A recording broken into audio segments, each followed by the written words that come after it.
Alô, quem é? Quem tá falando? Oh, já reconheci a voz. Olá, garota. Quem tá falando aqui é o Tadeu. Tudo bem com você?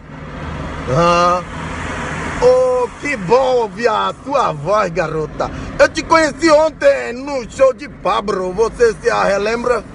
Oh, garota, bom ouvir a sua voz, viu?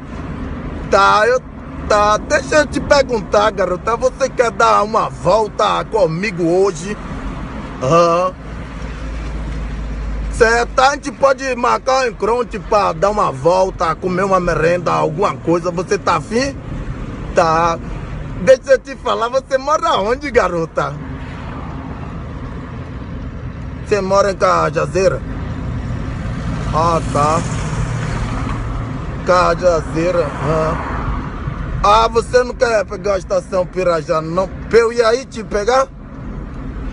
Cajazeira, né? Tá. Não, eu vou fazer o seguinte, deixa pra... Não, garota. Garota, você tem diarreia cerebral, a gasolina é 13,44. O PT nem a Petrobras, os políticos estão roubando, esculhambando tudo. E a culpa é minha, eu tô pagando e você mandou ir em Cajazeira te pegar. Não, apague meu número, eu liguei errado, garota. Me desculpe, apague meu número.